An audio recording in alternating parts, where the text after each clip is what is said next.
Hey guys, and welcome to today's vlog. If you're thinking about coming to the Philippines in 2019, make sure to watch this video before coming for the brutal and honest truth about everything here.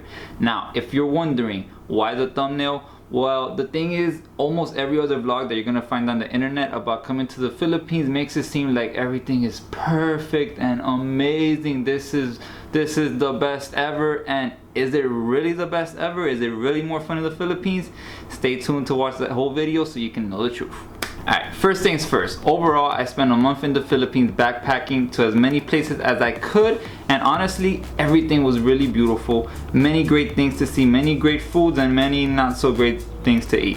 I'm gonna tell you all about it. Now, basically, your trip is gonna start in one of two places, probably either Manila or Cebu. In our case, we came to Manila, and from reading on the internet, many things will tell you, oh, go into Manila and get out as soon as you can.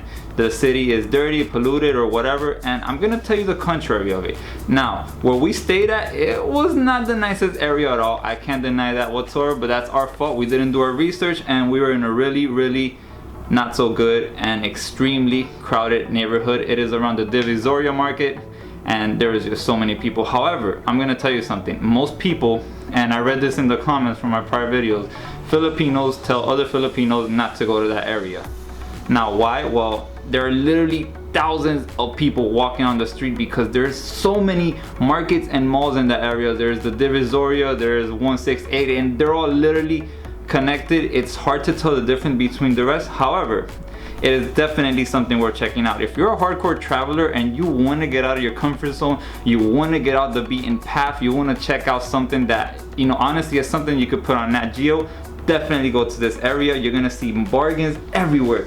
Jerseys, shoes, everything. You can buy everything, and everything is incredibly cheap. Now, the bargaining, it is not so fun because the workers there are not really trying to bargain at all. They're not even really working half the time. They're on their phone and you're speaking to them and they're like, the price is 800, sir.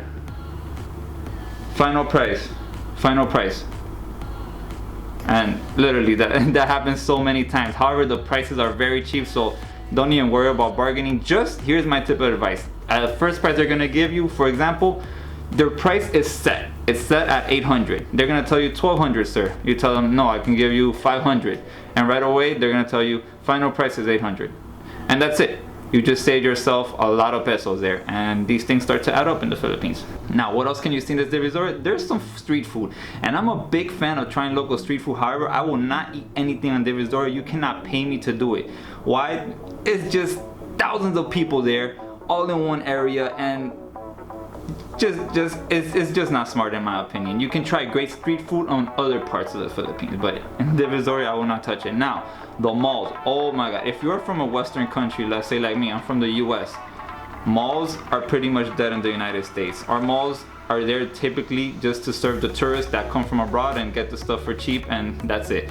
Not many locals will go to the malls in the US. Now, in Southeast Asia, there's malls everywhere. And the Philippines, it is huge. They have like 3 or 4 of the biggest malls in the world in just Manila.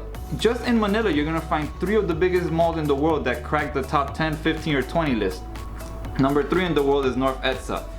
I don't really recommend going to unless you really want to see one of the biggest malls in the world. You will be frustrated. It is super big. However, if you want to say you've been to one of the biggest malls in the world without having to go to China, this is your chance. So make the trip and go check it out. Another one is Mall of Asia. It is expanding and it is set to be the biggest in all of the Philippines, but the construction is still going on. However, just go to that one. It is not that far from the airport, and everything there is just, it is massive. They have so many food options to try there, and just go, you'll have a great time. Now, I did read all the comments on my prior Philippines videos, and many of the locals are telling me to go to Venice or Ayala. So those are their upscale luxury malls. So if you want to see something out of this world, go there. I personally didn't go. I checked out a few pictures that are online. It looks really fabulous. So if you want to just see something else, just go see that, because honestly in Europe you cannot find malls like this. In the US neither, and in Southeast Asia it is the thing for malls. So if you're in the Philippines, don't miss out on their malls. Now, from Manila, you're probably going to want to go either to Cebu or Palawan. In our case, we went to Palawan. You can get there 2 ways. You can either take a flight directly to El Nido or Coron directly from the Philippines, or you can take a ferry. Now, I recommend you take the ferry. We were going to do it, however, because a typhoon came in during their times there, it got canceled, but the ferry was $100 US. It included 1 night of sleeping there, so you save on accommodation class, and it's just another way of traveling. For $100, you will get a state room with a bed. It looked like a hotel room, like a 3.5, 4-star hotel room. A nice little bed similar to this one that I'm on, and it just looked really nice for $100. Or you can just take the flight. You'll get there in 1 or 2 hours, and you'll be there right away. But it'll be about $100. It's not a cheap flight. It is not a cheap ticket. Now, you can take the old-fashioned way of going with a very cheap flight for like $20 or $30. You can find them, and you can land all the way in Puerto Princesa, and from there you can take a van for like 5 or 6 hours and do that. You know, you'll save a couple of dollars, but let's be honest, time is valuable, and you're gonna waste almost a whole day doing that, and it's not gonna be comfortable at all being 5 hours in that van. So in my opinion, I would just take the cruise, just saying. Now, in Quran, what to expect from Quran? Well, here's what you can expect exactly. The internet, it is not its most strongest point. However, we are there to explore. Unless you're a digital nomad like me, then the internet is really gonna bug you out. Make sure you have anything downloaded or uploaded that you need, and just the internet you have there is just gonna be really basic for small use. Now, there's islands all around Quran. You're gonna want to take the tours.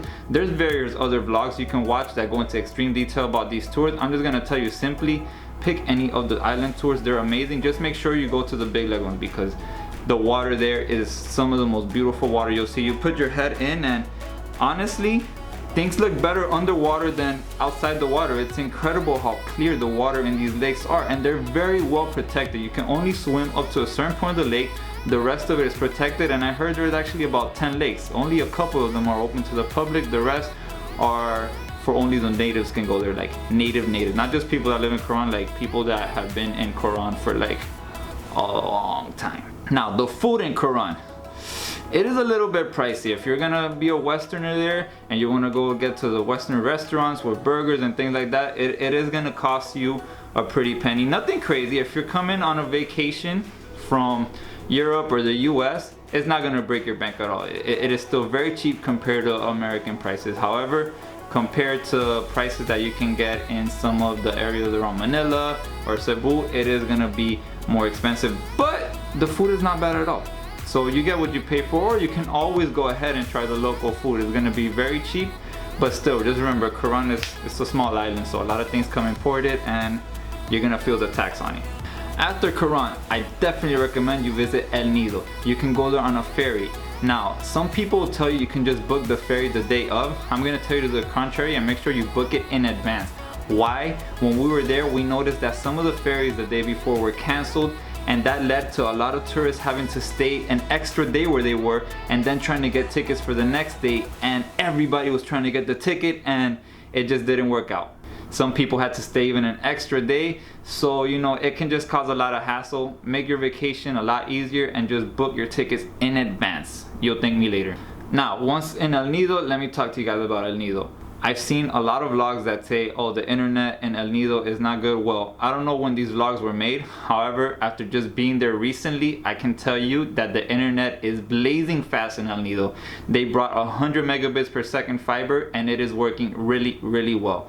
Just make sure before you book your hotel that the place you book actually has this fast internet, because maybe not all of them will have it. However, if they do have it, you will have Wi-Fi. Now, El Nido town is really catered to taking care of tourists. It has grown a lot. I saw some vlogs when all the tourism was just starting in El Nido, and there was almost nothing there. Now there's hotels, the street is just full of food. Honestly, they have this pizza place there, and oh my god, it's the only one there, so you're not even gonna miss it. They have some of the best pizza. It rivals pizza you can find in Italy.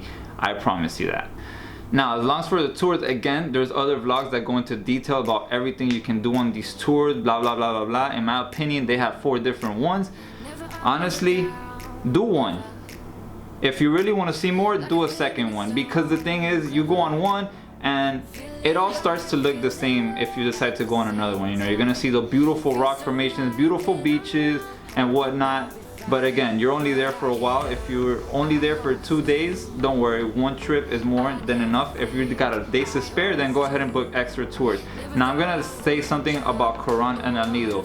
I did notice, I'm a big fan of scuba diving, I'm a big fan of taking care of the ocean, and oof, I noticed that they're not doing their job properly. I noticed many times when the boats dock next to the island, boom, they just launched the anchors there, and then they're like, okay guys, go snorkel. I was like, hold on, go snorkel? You just dropped the anchor there.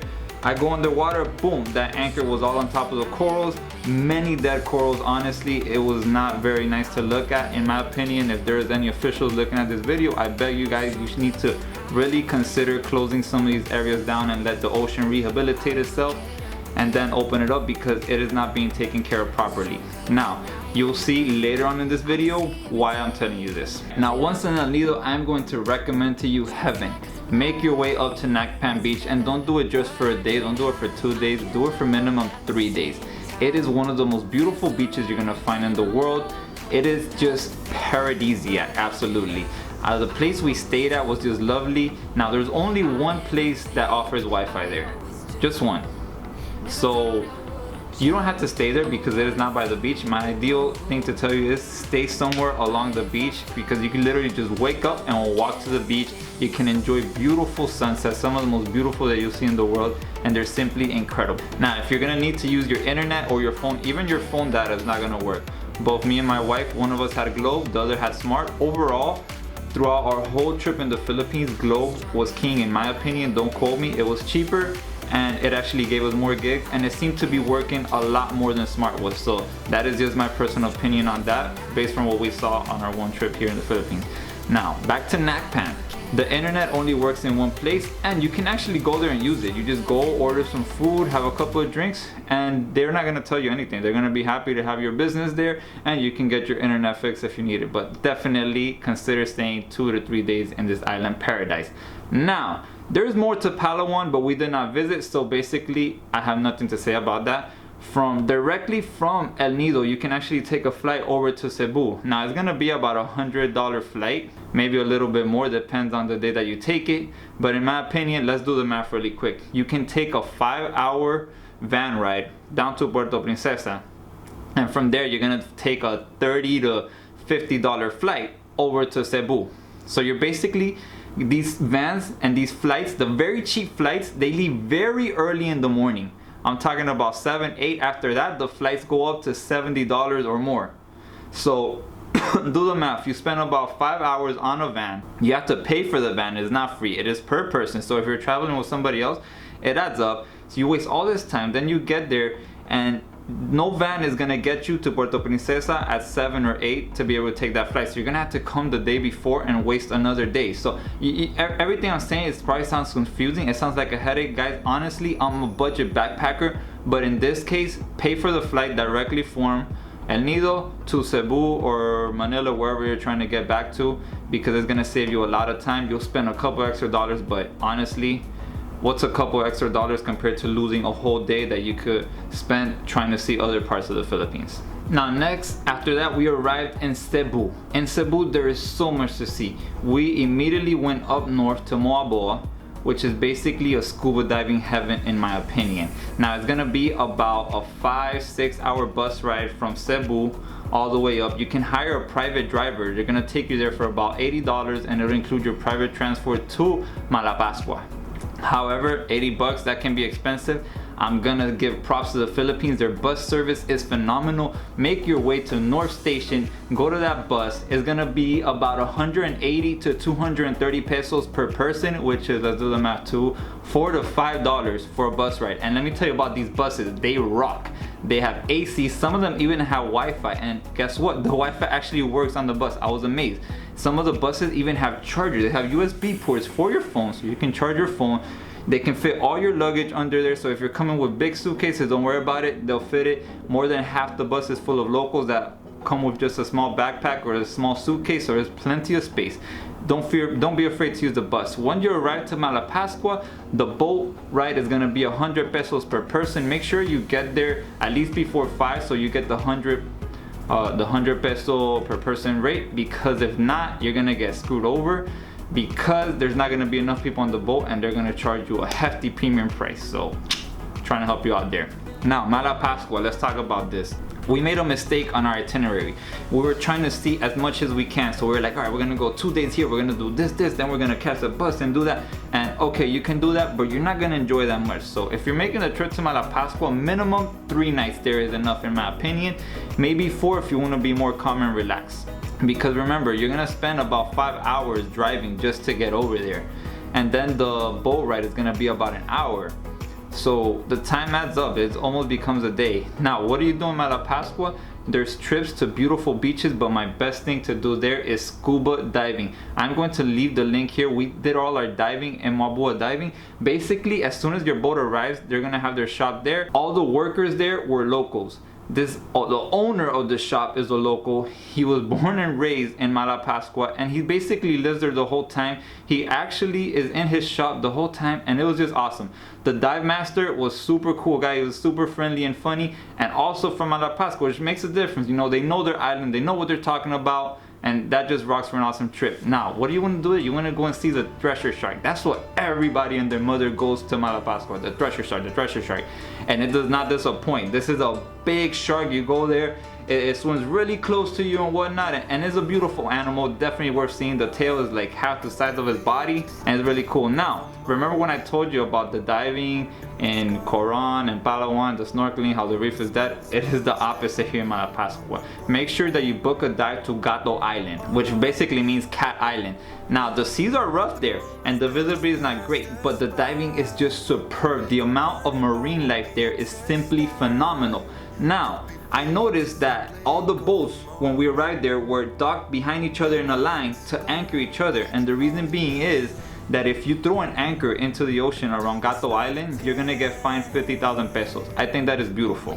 Why? Because it saves the ecosystem, it saves the reefs. They're not throwing these anchors there. Imagine in one day 50 to 100 boats come and they just launch anchors. You're destroying the reefs, you're destroying the tourism, you're destroying what is feeding you basically. So what they did over there is really great. My hats off. Protect the ecosystem, protect what is feeding you and putting bread on your table.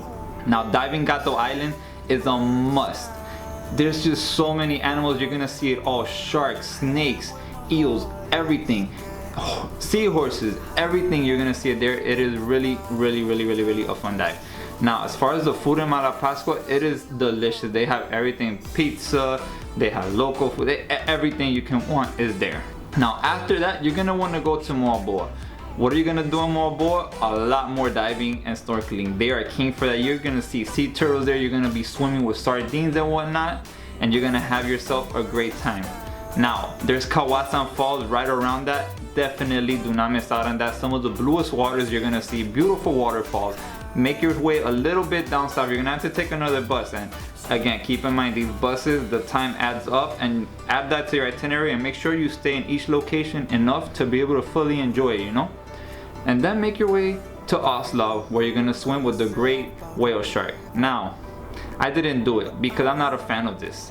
I don't like the idea of feeding these animals and keeping them there for tourism. It's not my thing. I'm sorry, I just cannot support that. I know that supposedly they fixed it now. I've been reading some reviews that now they control how close the people are and you can't touch them or nothing, but still, you know, these animals should be, they're very migratory animals. They should be swimming around the world and coming back whenever they want. Instead, they're staying there because they're getting fed. That is just, it is not pretty. It is not something that I like. So personally, I don't support that. Now, after all this, we were gonna make our way over to Bohol. However, there was Sinulog. Now, this is something that I recommend. If you're coming to the Philippines, definitely try to schedule your vacation so that somewhere while you're in Cebu, you're gonna be there for the 3rd January of the new year. Why? Because of Sinulog. This is an awesome festival. It's a cultural event. It is something that you're not gonna see every day. Now, it is a festival, a parade. You're gonna see brilliant shows. The costumes that these people use are just incredible. Like the amount of time and detail spent on it. It is a very well done parade in my opinion. Now, the internet is gonna be out in the city for those 2 days while this parade is going on. So keep that in mind. Make sure that wherever you're staying, they have a wired internet because those seem to work and you'll still be able to access some internet. But your phone, it's not really gonna be working. It worked randomly, like about 1 hour for some reason, and then it'll go away. It was just really random, but be ready for that. Anyways, back to the parade. You're gonna have a great time. Keep in mind, supposedly they used to allow alcohol, but now there is no alcohol. It is a religious culture event, and you don't need the alcohol. You're gonna have a great time. The locals, everybody's in the happiest mood. Everybody's so festive. Everybody's taking pictures. You're gonna see some celebrities throughout the parade. Now, I wasn't able to recognize them at all, but then after I uploaded the video, everybody in the comments was like, oh my god, that's Alden Richards. I didn't know who he was before. I'm still not sure, but a lot of people love him. He's a big thing in the Philippines, so if you're trying to spot some celebrities, you will find them there. Now, after Cebu, that pretty much wrapped up our time we left. There's much more left to explore, which is why we're gonna be back to the Philippines. There's Boracay, which reopened, and I want to see how it is, Siargao, and many other places. So there's just too much. So if you have time, maybe come and stay there 2 months or more if you can. But if not, definitely just try to cover the main points and see as much as you can, but at the same time, don't make the mistake of trying to see too much and you don't really get to enjoy everything. Now, I'm gonna give you some undercover tips based on my observations that I saw in the Philippines and around Southeast Asia overall in general. After backpacking here for a couple of months, I've noticed things in the Philippines are a bit more expensive. That includes the food options. The foods are gonna be about $1 or $2, maybe $3 more than your average meal. For example, in other countries around Southeast Asia, you can get a meal for $1, maybe $2. In the Philippines, everything's gonna be about $4 and up. So it's just small chunks of change that add up over time, just to keep an eye on that. Also, the accommodations are far more pricey. Just a couple of dollars, again, nothing crazy, but they tend to be more pricey, especially among the remote areas. You're gonna find prices for about $15, $20. You won't find anything under 10 if you're looking for a hostel. It's really hard to find. Now, one of the pluses about coming to the Philippines is the language. A lot more people tend to speak English in the city. Once you get out of the city, good luck. It gets harder. The main people at the reception of your hostel or your hotel, whatever you choose, most likely they'll be able to understand some English, but again, we can't expect everybody to speak English because we're not in our country. Not everybody's American, not everybody's British. You go to France and not everybody speaks English, so it's just something to get used to. It might be difficult to get your point across in certain situations, so my best recommendation is get one of those apps that translate and just translate on spot, and it will just save you a lot of time. Alright guys, another tip here is, especially around Manila, make sure you're very careful with the hotel you pick. Do your research, read all the reviews. We picked the Astrotel in Manila, and once we got there, the place was a brothel. We did do a little bit of research, but not enough, so make sure you do extensive research because you might end up in a brothel and you not even know it. We booked this on Expedia, so Expedia apparently has brothels inside of their booking, so just watch out with that one. Also, another thing is, once you're getting to these areas, the Malapascuas, the Moaboas, you're gonna be taking 4 to 5 hour bus rides, which are gonna add to your travel time extensively. However, it is worth it. The beauty that you're gonna see is amazing, and whatever is worth it is not gonna be easy. If not, there will be a billion people there. There will be 1,000 McDonald's all around it and Jollibees. So forget about all that. Just make sure you're mentally prepared to spend time, but the reward is definitely gonna be more than worth it.